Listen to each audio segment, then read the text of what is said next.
በሚያሳዝን መልኩ ዛሬም በመንገደኞች ላይ በቤተ ክርስቲያን ላይ ያልመጣ መከራ ያለ ወታደር ጥይት የተኮሰበት ሰላም ለመኖር እንኳን እየፈራ ውጭ ሀገር ሄዶ የመኖር ሀሳብ የተወዳችሁ ውድ ቤተሰቦቻችን ወደ ኦርቶዶክሳውያን ኢትዮጵያውያን ኤርትራውያን የሰው ልጆች በሙሉ እንዴት አላችሁ? ይህ ያሮስ ነው። እንኳን ለእናታችን ለእመቤታችን ለወላዲተ ቃል አምላክ አቁራይተ ማት ሰአሊተ ምሕረት ቤዛዊተ ዓለም ድንግል ማርያም ዓመታዊ መታሰቢያ በሰላም አደረሰን አደረሳችሁ። ዛሬ ግንቦት 21 ነው። በዚህ ግንቦት 21 በደብረ ምጥማቅ እናታችን እመቤታችን ወላዲተ ቃል አምላክ ቅድስተ ቅዱሳን ንጽሕተ ንጹሐን ድንግል ማርያም የተገለጠችበት ነው። በስደቷ ጊዜ እንደምናስታውሰው ልጄን ከግብጽ ጠራሁት ተብሎ በትንቢተ ሆሴዕ ላይ እንደተጠቀሰው ወደ ግብጽ ከልጇ ከወዳጇ ከኢየሱስ ክርስቶስ ጋር በመሆን ንዕድ ክብርት የሆነች እናታችን ድንግል ማርያም ተሰዳለች። በዚያም እንግዲህ ምጥማቅ ደብረ ምጥማቅ የሚባለውን አካባቢ ወይም ቦታ እንደባረኩ ይነገራል። ታዲያ ከብዙ ዓመታት በኋላ እናታችን ቅድስት ድንግል ማርያም በብርሃን ተሞልታ በግብጽ ላሉ ኦርቶዶክሳውያን የታየችበት ብዙዎቹም በእውነትም ማርያምን አየናት ያሉ የመሰከሩበት ግንቦት 21 የሚከበርበት ታላቅ በዓል ነው። ሀገር ውስጥ ከሀገር ውጭ ያላችሁ በስደቱ ዓለም የምትገኙ እህቶቼ፣ ወንድሞቼ፣ እናቶቼ፣ አባቶቼ፣ ሕፃናትም ጭምር ሁላችሁንም እንኳን አደረሰን እንኳን አደረሳችሁ። ዝማሬ ሰምተን ስለመቤታችንም ደግሞ ሰምተን እንመለሳለን። ማርያም ማርያም ሲልልታ ይገባታል። ማርያም ማርያም ማርያም ትምክህተ ዘመድነ ትምክህተ ዘመድነ ትምክህተ ዘመድነ ማለለለለለ ትምክህተ ዘመድ ጭብጨባ ትምክህተ ዘመድነ የድንግል ማርያም አካሏ እርግማን የሌለበት ነው። የማይነቅዝ እንጨት ብቻ መሆን አይበቃውም፣ ወርቅ ጨምርበት። ድንግል ማርያምም መመረጧ ብቻ አይደለም ያስከበራት፣ መመረጧን ተጠቅማ ንጽህና መጨመሯ ነው፣ ራሷ መስራቷ ነው። ወርቅን ከጭቃ ታስገኘዋለህ። ስታነሳው ወርቁ ውስጥ ግን ጭቃ የለም። ድንግል ማርያም ከተረገመ ባህሪ ስትወጣ እርግማን ጉስቁል የሆነ ባህሪ ግን አልደረሰባትም። ጴጥሮስ ተሳሳተ ተብሎ ተጽፏል። ሐዋርያት ተበተኑ ተብሎ ተጽፏል። አብርሃም በደለ ተብሎ ተጽፏል። ማርያም ይሄን አረገች ተብሎ አልተጻፈም። ሁለመናዋ ወርቅ ነው ማለት ስጋዋ ወርቅ፣ ነፍሷ ወርቅ፣ ህሊናዋ ወርቅ፣ ልቧ ወርቅ፣ ሕዋሳቷ ወርቅ፣ ስሟ ወርቅ፣ ሁለንተናዋ ገንዘብ የሆነ መሰላል እመቤታችን ናት። የመሰላሏ ጫፍ አይምሮዋ ነው። አይምሮዋ ውስጥ ህሊናዋ ውስጥ ከእግዚአብሔር ውጭ ምንም ገብቶባት የማታውቅ እንተ ኢርእያ አይነ ንስር ዲያብሎስ ያልተመለከታት የታጠረች ገነት እጹቅ አዘቅተማ ሕይወት የታጠረች አትክልት የተገጠመች የውሃ ጉድጓድ አዘቅተማ ሕይወት የሕይወት ውሃን ያፈለቀች የታተመች የውሃ ምንጭ እመቤታችን ናት። የስርየት መክደኛው ይቅርታ የተገኘበት ድንግልና ያላት የሔዋን ድንግልና ሞት ነበር ያመጣበት። የይቅርታ ድንግልና የማን ድንግልና ይቅርታ አምጥቶልናል? ይቅርታ እኮ ክርስቶስ ነው። ምህረት ክርስቶስ ነው። ጠለ ምህረት፣ የምህረት ዝናብ፣ የምህረት ጠል፣ የምህረት ውሃ በድንጋሌ ስጋ በድንጋሌ ነፍስ ህትምት የምትሆኝ እመቤታችን በክብረ ወሊድ ላይ የተሰጠች ክብረ ድንግልና አብይ ነው፣ ብዙ ነው፣ ገናና ነው ይላሉ ሊቃውንት ውዳሴ ማርያም ሲተረጉሙ። እናንተ ምን አለባችሁ? አይወርዳችሁ፣ አይሞቃችሁ። እናንተ ኳስ ነው የሚደንቃችሁ። ሳትወልድ ድንግል ሳይወለድ አምላክ፣ ስትወልድ ድንግል ሲወለድም አምላክ፣ ከወለደች በኋላም ድንግል ከተወለደ በኋላም አምላክ። ድንግልናዋ አለመለወጡ የልጇ አምላክነት ላለመለወጡ ማስረጃ ነው። ንዕድ የሆነች እናታችን እማምላክ ወላዲተ አምላክ አቁራይተ ማት ሰአሊተ ምሕረት ቤዛዊተ ዓለም ድንግል ማርያም በልመናችንን ከልጇ ከወዳጇ ታድርስልን እንላለን። ሀገራችንንም ኢትዮጵያን ሰላም ታድርግልን። ወደ መረጃዎቻችን ስንመጣ በጣም አሳዛኝ የሆነውን መረጃ ነው በማስደመጥ የምጀምረው። ዛሬም ያላባራው ሞት፣ ዛሬም ያላባራው እገታ፣ ዛሬም ያላባራው እልቂት እንደቀጠለ ነው። ሀገራችን ኢትዮጵያ በተለይ በህዝብ ትራንስፖርት ሀገር አቋራጭ ላይ የሚሰሩ ሹፌሮች በተመለከተ በጣም አሳዛኝ የሆኑ ነገሮች የተፈጸመ ይገኛል። እስኪ እሱ እንዳስደምጣቸው። ጋይስ በወገኖቻችን ላይ የሚደረገው ግድያም ሆነ እገታ አሁንም ተጠናክሮ ቀጥሏል። በዛሬው ዕለት ማለትም ግንቦት 20 ቀን በጓጽዮን አካባቢ ሲጓዙ የነበሩ ማህበረሰቦች በታጣቂ ኃይሎች ታግተው እንደተወሰዱና ለዚህም ታጣቂዎች የእገታ በሚፈጽሙበት ወቅት በአካባቢ ፈጥኖ በደረሰው ከመከላከያ ጋር በነበረ ግጭት እስካሁን ድረስ ወደ 12 የሚጠጉ ማህበረሰቦች ማለትም በመኪና ውስጥ የነበሩ ንጹሃን ማህበረሰቦች ህይወታቸውን እንዳጡ ተነግሯል። እንዲሁም ቁጥራቸው ያልታወቁ ማህበረሰቦች ታግተው ተወስደዋል ተብሏል። ይህ እገታና ይህ ግድያ መቼ እንደሚቆም አልታወቀም። ፈጣሪ ሰላሙ ያምጣልን ማለት ወዳለው ብሩክ መልካም ምሽት ይሁንላችሁ። ጋይስ እጅግ አሳዛኙ የጎሃ ጽዮን ነገር ዛሬም ተደግሟል። ዛሬ ግንቦት 20 በርካታ ተሳፋሪዎች በታጣቂዎች መታገታቸውንም በዚህ ሰዓት የወጡ መረጃዎች እያሳዩ ይገኛሉ። ይሄን ነገር ልብ በሉ። በዚህ ቦታ ላይ በዚህ ሳምንት በዚህ ወራት ብቻ በርካታ ዜጎቻችንን አተንበታል። እንደዚሁም ደግሞ በርካቶችም በሽፍቶች በታጣቂዎች ታግተዋል። የሹፌሮች አንደበት ታዲያ በተደጋጋሚ በዚህ ጉዳይ ላይ መረጃዎችን እያጋራ ሲሆንም ዛሬም ባጋራው መረጃ ታዲያ በዚህ በዛሬው ጥቃት ወደ 12 ሰዎች ህይወታቸውን እንዳጡ የገለጸ ሲሆንም እንደዚሁም ደግሞ የታጠቁ ኃይሎች መኪናው ላይም ተኩስ መክፈታቸው ተገልጿል። ከዚህ ባለፈም ደግሞ 30 የሚሆኑትን መከላከያ በአቅራቢያው ስለነበር በተኩስ ልውውጥም ማስጣል ቢችልም ሌሎች ተሳፋሪዎች ታፍነው ተወስደዋል ሲል ነው የገለጸው። ባካችሁ እንደው ስለፈጠራችሁ ከአዲስ አበባ ወደ አማራ ክልል ወይም ከአማራ ክልል ወደ አዲስ አበባ መሄድ ይቅርባችሁ። ግዴታ ከሆነ ደግሞ ባህር ዳር ሄዳችሁ በፕሌን ሂዱ። እንደሚታወቀው እንግዲህ ካሊደሮ እስከ ጓጽዮን ያለው የሲኦል መንገድ ስንት ወገኖቻችንን ስንት ምንም የማያውቁ ንጹሃን ኢትዮጵያውያንን አሳጥቶናል። ቤት ይቁጠረው። እስከ መቼ ነው በየሳምንቱ አንድ መኪና ህዝብ በሽፍቶች እየታገተና በጭካኔ እየተገደለ የሚቀጥለው? የቱ ጋር ነው ማብቂያው? የሚመልስልኝ አለ? አሁን የሰዎች ሞት ከአዶናይና ከጃኒ የፍቅር ህይወት መቋረጥ አንሶ ነው በቂ የሚዲያ ሽፋን እንኳን ሳያገኝ የቀረው? ኧረ ተው ወገን፣ መቼም ሰብአዊ ፍጡር ነን፣ እንደ ሰው እናስብ። አንድ ሀገር እየኖርን እንዴት በዚህ ልክ እንራራቃለን? እሺ ሽፍቶችስ መቼም ሰዎች ናቸው፣ ሰይጣኖች አይደላችሁ። በንጹሃን ዜጎች ሞት የሚመለስ ጥያቄና የፖለቲካ ርዕዮተ ዓለም እንደምን ያለ ነው ባካችሁ? መዳረሻውስ ምን ቢሆን ነው? ለማንኛውም ከዚህ በኋላ በዚህ የመንገድ ክፍል መመላለሱ ይቅርባችሁ። የፕሌን ቲኬት ለመቁረጥ የሚሆን ገንዘብ ከሌላችሁ ደግሞ በቃ አርፋችሁ ተቀመጡ። ሰው ልጅ ወጥቶ መግባት የማይችልበት ደረጃ ላይ ደርሰናል።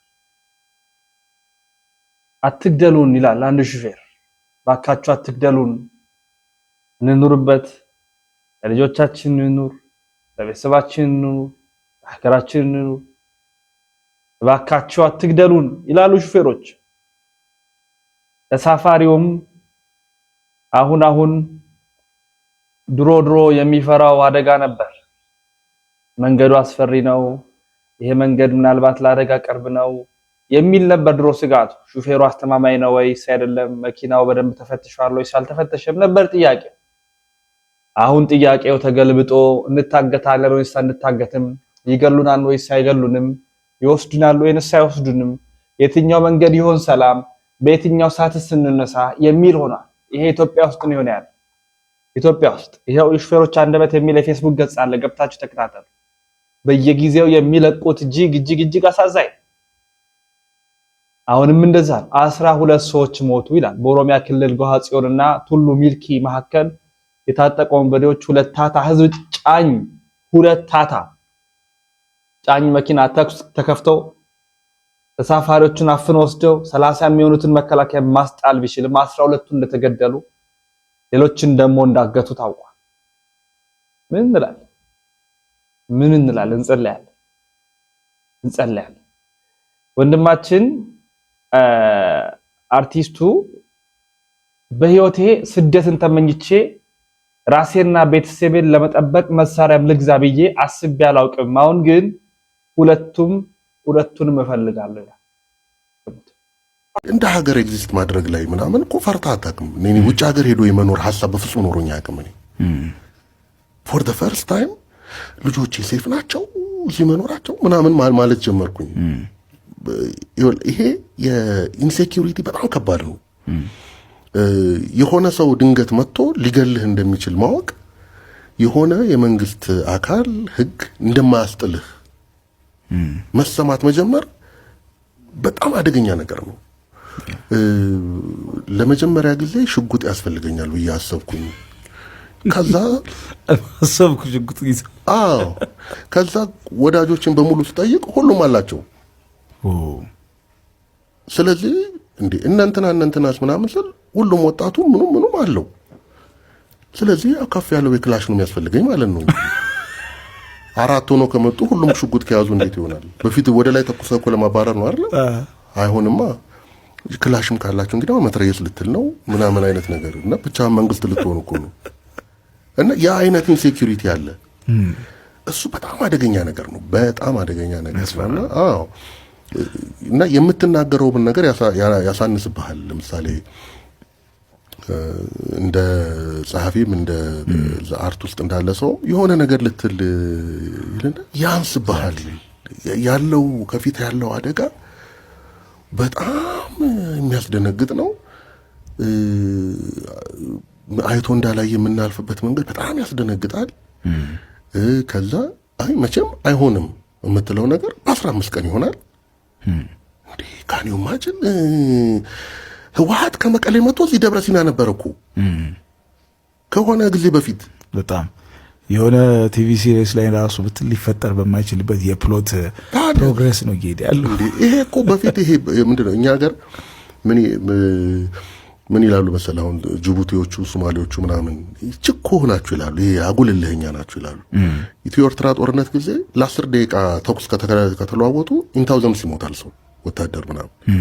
ሶማሌ 20 ዓመት ሲዋጋ አንድ ከተማ ሙሉ ምናምን ሲላቀቅ 10 ሰው አይሞትም። በቃ ያይና ተው በቃ እዛ እንግባ ምናምን ይገባሉ ምናምን እልህ ምናምን ነገር አለ። ይሄ እንትና ለምሳሌ ኮንጎ ምናምን የምትለው የሆነ እንትና ቡምቡም የሚባል ሰውዬ አመጻ አስነስቶ ሜሌልና የሆነ በ3 ወር ውስጥ ኪንሻሳ አቅራቢያ ደረሰ ምናምን የምሰማው እንደዚህ አይነት ነገር ነው። አሁን በቃ እኛም እንደዛ ሆነ እኮ 20 ምናምን ዓመት ምናምን በደንብ ነው ቆይ ነበረው ሄደው ከዛ በቃ መጣናሉና መጡ ዝዳሩ። በጣም ይገርም ነው። ኦቨር ብል በጣም ገና ራሱ ፕሮሰስ አድርገን ነው የጨረስነው ነገር አይመስልኝም። አይደለም የኖርና ያየነው ነገር ስለሆነ በጣም ከባድ ነገር ነው። ግን የምልታዘዝ ኤክስፒሪየንስ ላይ ከባድ ነበር። አንዳንዴ በተለይ አንተ ካራክተር ከባባድ ነቆራዎችን ቻናል የሚደረግበት ነው እና ፐርሰናሊ አፌክት አላረገኝም። ምናልባት ሊያረገኝ የሚችልበት ቦታ አልሄድኩ ይሆናል አላቅም። እንደንትን እንዳውን ይሄ የኢሳያስ ኮሜዲ ያወቀው ምንም ብዙ አልሆንኩም እዚህ ጋር ሁለት ሪብስ ብቻ አይ ብዙ እንትን አልሆንኩም። ለነገሩ በቃ አንዳንድ ጊዜ እኮ ያው አሽሙሩንም ተረድቶ ሳታይሩንም ተረድቶ ምናምን እንትንም እኮ እሱም አቅም ይፈልጋል አይደል? እሱም እንዳለ ሆኖ ወይ እንግዲህ ወደ ተቆጡት ሰዎች አልሄድኩም ይመስለኛል ምናምን ብዙ ያን ያህል። በቀደም ለታ እያወራን አዲስ ኢንትረስቲንግ ሌላ ደግሞ ፖለቲካል ሳታይር ላይ ደግሞ እየተሳተፍክ ነው። ምን ያክል ሪቪል ማድረግ እንደሚፈቀድ ባላቅም ልትነግረን ትችላለህ? እኔ በጣም ወደው እንትን ስለሆነ ሆነ ከዛ ጽሁፍ ጋር በተገናኘ እሱን አንስተን እንድትነግረኝ የምፈልገው ያው ምን ያክል ሪቪል እንደምታደርግ አንተ ነው የምታውቀው። ግን ፖለቲካል ነገር እየሳበህ ነው ወይስ ኮኢንሲደንስ ነው? ነገሩን ካልነገርከን መቼም አይ ፖለቲካል ነገር ይስበኛል። ምንም ጥያቄና መልስ የለውም። ይሄኛው ምንድን የሶሻሊስቱ ጠቋይ ጉዳይ ነው። ሀማቱማ ይባላል ደራሲው። እያሱ አለማየሁ ነው የህወሓት ማን ኢህአፓ እንትን የነበረ ከመስራቾቹ ዋናው ከነ ብርሃነ መስቀል ጋር የነበረው ሰውዬ ነው። ፖሊት ቢሮ አባል የነበረ ሰውዬ ጻፈው ነው። እና ያንን ዳርክ ጊዜ በጣም የፍትህ ችግር የነበረበትን ጊዜ ኔሽን ያብዳል እኮ ህዝብ ያብዳል። ያንን ያበደ ጊዜ ከሰከነ በኋላ ነው የጻፈው የፍርድ ቤት ጉዳዮች አድርጎ እና እሱን ወደ ቲቪ ድራማ እያመጣ ነው። እንደ ጽሁፍ በጣም የምወደው ጽሁፍ ነው። በጣም ኢንትረስቲንግ ነው። በጣም ኢንትረስቲንግ ነው። ወደ ፊልም የማምጣቱ ሐሳብ ወደ ተከታታይ ድራማ የማምጣቱ ሐሳብ ሲመነጭ በጣም ደስ ብሎኝ ኢቭን በፕሮዲውሰርነትም እሳተፍበታለሁ እሱ ስራ ላይ በጣም ኢንትረስቲንግ ነው እና በጣም የሚገርመው ይሄ ተመሳሳይ እየዞረን አንድ አይነት ጉዳይ ላይ ቁጭ የምንለው ነገር አለ። በጣም እንደ ሀገር እዛ ላይ የምታያቸው በጣም የሚያስደንቁ ፍትህ አልባነቶችና ግፎች ጭቦ በቃ ዞር ስትል ታየዋለህ። ዘንድሮም አለ የሆነ ካቻ ምናምን ነበረ ምናምን እና ቅርጹ ይቀየር ይሆናል እንጂ አለ እና መቼ ነው የምንማረው የሚሉ በጣም ያስደነግጣል። የሚደንቅ ነገር አለ አይደል? የሆነ ስክሪፕትድ ነገር ድጋሚ እያጠናን እየደገም ነው የሚመስል። በቅርብ ቀን አንድ ወዳጄ እንደዚህ እያለኝ ነበር። በሚደንቅ ሁኔታ የ1960ዎቹ ከዛ 80ዎቹ የ90ዎቹ መጨረሻ አሁን ደግሞ ያለፉት 4 ዓመታትን ስናየው አብዛኛው መሰረታዊ ጉዳዮች ማላብራራው ያያችሁ ይገባቸዋል ብዬ አስባለሁ።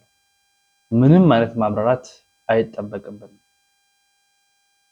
ክርስቶስ ኢየሱስ ለኛ ሞቷል፣ ተሰቅሏል። ይቺ ቤተክርስቲያን ወንበዴ የነበረ የከበረባት ናት። ብዙ ተአምር የተፈጸመባት ናት። መዓዛ የሸተተባት ናት። ኋላ አሳያችኋለሁ። አሁን ግን አንድ ቪዲዮ እስኪ ላሰማችሁ። መምህራችን መምህር ጳውሎስ በአንድ ወቅት የተናገሩት ነው። እዚች ቤተክርስቲያን ላይ ያልመጣ ነገር የለም አሉ። እናርጥ አገር የሰራች ቤተክርስቲያን ላይ ወታደር ጥይት የተኮሰበት ነው። ወራሪ ሲመጣ ታቦት ይዛ ወጣ ለወታደሩ ጉልበት የሆነችው ያ ወታደር ከነዛ አብራክ የወጣ ወታደር ዛሬ ጉልላቷ ላይ ተኩሶባታል። አምነን የምንቀበለው እውነት ይሄ ነው። ተተኩሶብናል። ተዋህዶ ላይ ጥይት ተተኩሶባታል። ሰይፍ ተመዞባታል። ተገድለናል። ስላንተ ቀኑን ሙሉ እንገደላለን። ሞራላችን እንዲላሽቅ ተደርገናል። ስማችን እንዲጠፋ ተደርገናል። በብሔር እንድንከፋፈል ተዘምቶብናል። እንደ ልባቸው በመንግስት ቢሮ ውስጥ ተቀምጠው ሃይማኖት የሚያቋቁሙ ቄስ ነን ባዮች ተቋቁመውብናል። ያ ብቻም አይደለም። የተበላሸ ታሪክ፣ የውሸት ታሪክ እያዛነፉ ቤተክርስቲያኗን ደመኛ ናት እያሉ ሲሰድቡ ማንም አልቆመለንም። ከዚህ መለስ ገብረ ማርያም ወልደ ማርያም ተብሎ እንዲህ ተብሏል ተብሎ ሲሾፍ ኧረ ተው ይቺ ቤተክርስቲያን ሀገር ናት ብለው የተናገሩ አመራሮች ተው አላሏቸውም። ስለዚህ በሩን የማርያም መንገዱን ሳይሆን የሳጥናኤል መንገዱን ከፍተው እኛ ላይ እንዲዘመትብን ያደረጉን እየመሩን ያሉን። ስለዚህ መምህር ጳውሎስን እናመሰግናለን። እቺ ቤተክርስቲያን ግን በምን አይነት ልክ ምሕረት እንደምትሰጥ ፊያታዊ ዜማን እናንሳ። የገነት ጠባቂ መልአክ ሱራፊ አብርሃም ነህ ሆይ፣ ይስሐቅ ነህ ሆይ፣ ያዕቆብ ነህ ሆይ፣ መልከጼዴቅ ነህ ሆይ እያለ ጠየቀ። አይደለሁም አለ። እናንተ ማን ነህ አለው። እኔማ 40 ዓመት ሙሉ እጄን በደም ነክሬ የኖርኩ ወንበዴ ነኝ አለ። መልአኩ ደነገጠ። እንዲህ ያለ ወንበዴ ሳለ እንዴት እንዲህ አይነት ይቅርታ አገኘ? እንዴት ወደዚህ መጣ? ምን ይዘህ መጣ ሲለው እንዴ አምላኬ መስቀል ላይ ተሰቅሎ ሲሞት 7 ተአምራትን ተመለከትኩኝ። ፀሐይ ስትጨልም፣ ጨረቃ ደም ስትሆን፣ ከዋክብት ሲረግፉ፣ ዓለታት ሲፈተቱ፣ መቃብራት ሲከፈቱ፣ ሙታን ሲነሱ ተመለከትኩኝ። ይልቁንም ፀሐይን አየኋት። ፀሐይ ጠቀሰችኝ። ጨለማ ስትሆን፣ ማቅ ስትለብስ የጌታ አምላክነት ታየኝ። እኔ ያልኩት እንዲህ ነበር አለው። ዳግም ስትመጣ አስበኝ ነበር ያልኩት። ወንበዴው አያችሁት? መቼ ነው አስበኝ አለው? ዳግም ስትመጣ። ያ ማለት ዓለም ምን ሲሆን ሲያልፍ። አይገርማችሁ? ወንበዴው የጠየቀው ዓለም ሲያልፍ ነበር ይቅርታ ለማግኘት። ጌታ ግን መቼ ነው ያለው? ዛሬ። እሱ የጠየቀው ለመቼ ነው? ከብዙ ሺህ ዓመታት በኋላ ለሚመጣው መምጣት፣ ለሁለተኛው መምጣት፣ ለዓለም ማለፍ። ለዚያ ነበር ወንበዴው ቀጠሮ የሰጠው። ጌታ ግን መቼ አለው? ዛሬ አለው። ነገ አይደለም፣ ከነገ ወዲህ አይደለም። አሁን ይቅር ብሎናል። ክብርና ምስጋና ለስም አጠራሩ። አሁን ይቅር ብሎናል። የዮሐንስ ወንጌል ምዕራፍ 12 ላይ ያቺ ሽቶ የቀባችው ሴት አለች አይደለም? የሽቶው መዓዛ ቤቱን ሞላው ይላል። በጣም ሁልጊዜ አይኔን የሚስበኝ ንባብ ነው። የሽቶው መዓዛ ቤቱን ሞላ ይተባለ ሊቃውንት ሲተረጉሙት ቤት የተባለች ቤተክርስቲያን ናት። ክርስቶስ ያለበት ቤት ቤተክርስቲያን ናት።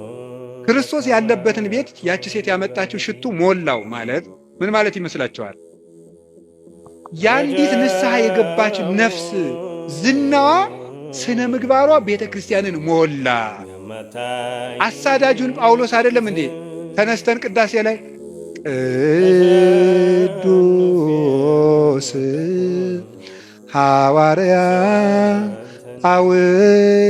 ጳውሎስ ሰናየ መልእክት ፈዋሴ ዱያን ዘነሳይከ አክሊለ ሰአን ወጸቲ በእንቲአነ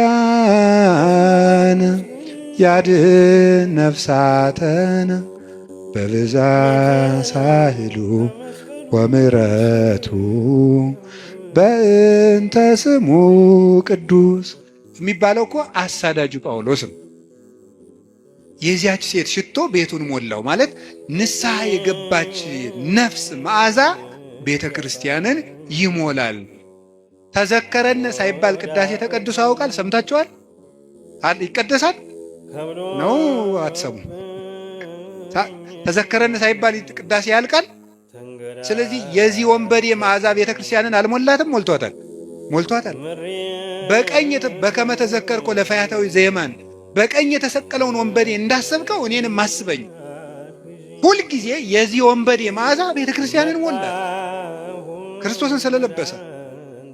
አዲያ ወንበዴን መልሶ በቤተ ክርስቲያን ዓመት ሙሉ ስሙ እንዲጠራ ላደረገ አምላክ አቤቱ ጉልበቴ ሆይ ንገሩኝ እወድሃለሁ መባል ይገባዋል። የኃጢአትን ሸክም ፈንቅዬ ወጥቼ በፊትህ እንድቆም ያደረከኝ አምላኬ ሆይ ጉልበቴ ሆይ እወድሃለሁ። የእግዚአብሔር ቤተሰቦች ያለ እግዚአብሔር ጉልበት ካለንበት ኃጢአትን መውጣት አድርጋ የሰጠች ተዘከረነ ጊዜው በውስጠ መንግሥትከ እግዚኦ ጌታ ሆይ በመንግስትህ በመጣ ጊዜ አስበን የሉቃስ ወንጌል ምዕራፍ 23 ቁጥር 40 እያለች ዘውትር የምትማጸን ቤተክርስቲያን ናት። ዮሐንስ ወንጌል ምዕራፍ 12ን ይጠቅሱና አባታችን አባ ገብረ ኪዳን ያቺ ማርያምን ተፍረት የክርስቶስን እግሩን እንባዋን እያበሰች በፀጉሯ እየጠረገች የአልባስጥሮስ ሽቶ 300 ዲናር የሚያወጣውን አርከፍክፋ ምሕረት የጠየቀችን ቤቱ መዓዛውን ሞላ ይላል። ቅዱስ ጳውሎስን ታላቁን እግዚአብሔር ምርጥ ዕቃ የተባለውን ብርሃናተ ዓለም የተባለውን ሐዋርያት የተሰኘውን ቅዱስ ጳውሎስን እንጠራዋለን። መልእክት መልካም ነው እንላለን። ድውያንን የሚፈውስ ነው እንላለን። ቅድም እንዳልኳችሁ ቅዳሴያችን ተዘከረነ ሳይል ድርገት አይወጣም። ሁለቱን አንግሳ አፍክታ ኋላ ከኃጢአተኛ ሕይወት ተመልሰው ብርሃን የሆኑትን ክርስቶስን የሰበኩትን እውነትን የገለጹትን ከፍ አድርጋ ቤተክርስቲያን ትሰብካለች።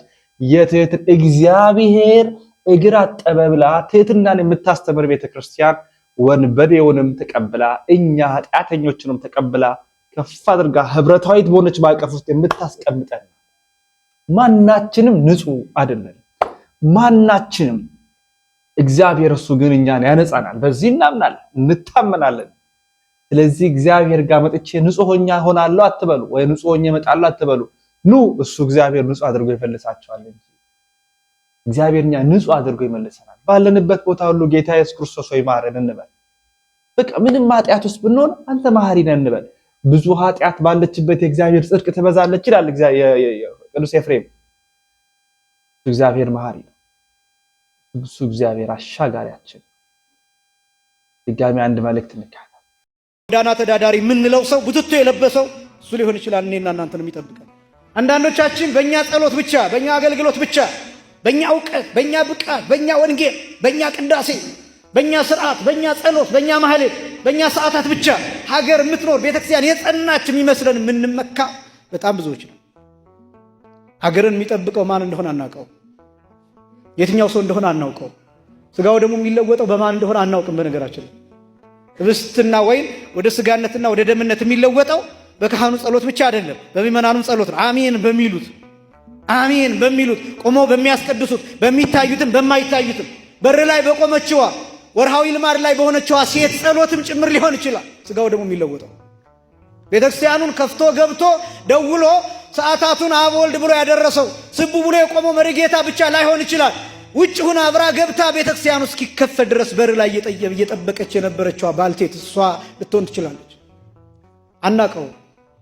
አገር የሚጠበቀው በማን እንደሆነ፣ ቤተክርስቲያን የምትጠበቀው በማን እንደሆነ፣ ህብስትና ወይን የሚለወጠው በማን እንደሆነ፣ በረከት ያገኘነው በማን እንደሆነ ጭራሽ አናውቀው። ግን በጣም ብዙዎቻችን በልብስ ተኮፍሰን በሌላ ነገር ራሳችንን ከፍ አድርገን አገልጋይ እኔ ነኝ፣ እኔ ያልሰበኩት ወንጌል፣ እኔ ያልዘመርኩት ዝማሬ ብለን ራሳችንን ከፍ አድርገን የምናይ በጣም ብዙዎች ነን።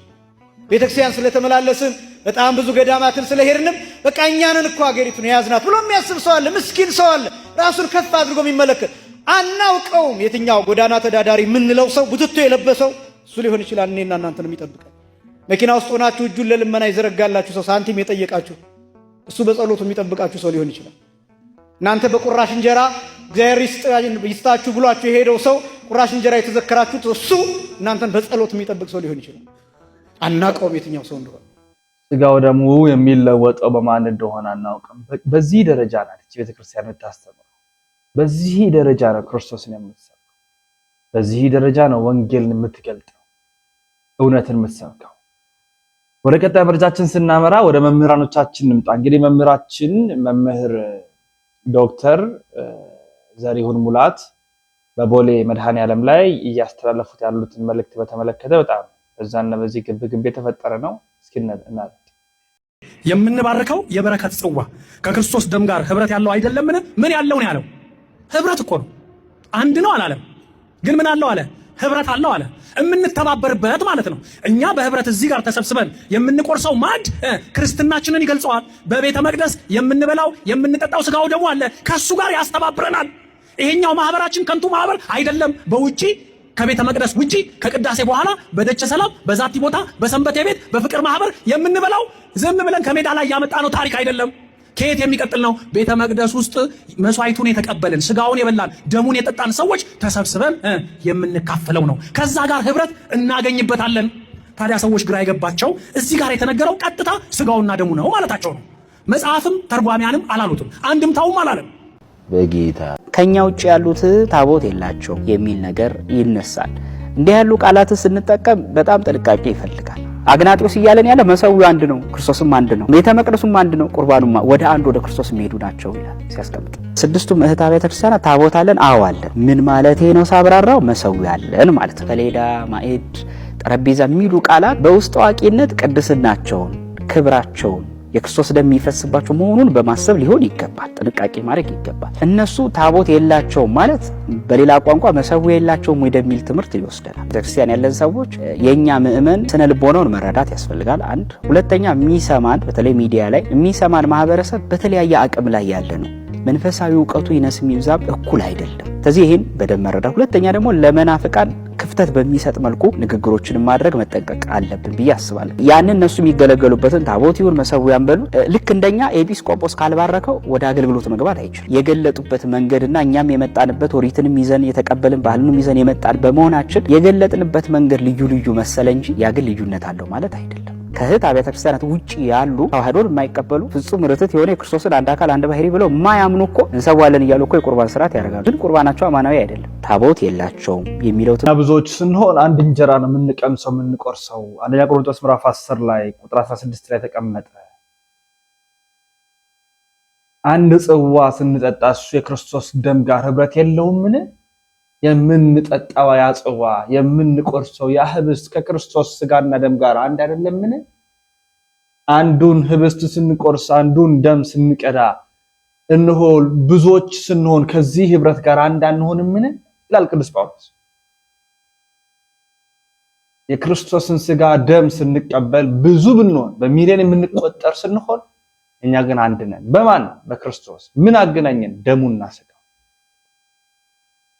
ብዙ ባህታዊ ቤተ ክርስቲያናት ላይ የተነሱትንም ሰምተናል። የተመለሱትንም መልሶች አይተናል። ለእናታችን ለእመቤታችን ለወላዲተ ቃል አምላክ ለአቅራይ ተማሳሊ ተምረት ለቤዛዊት ዓለም ድንግል ማርያም ዓመታዊ በዓል መታሰቢያ በሰላም አደረሰን አደረሳችሁ። ሀገራችን ኢትዮጵያን ዳሯን ሰዓት መሃሏን ገነት አድርጎ ይጠብቅልን።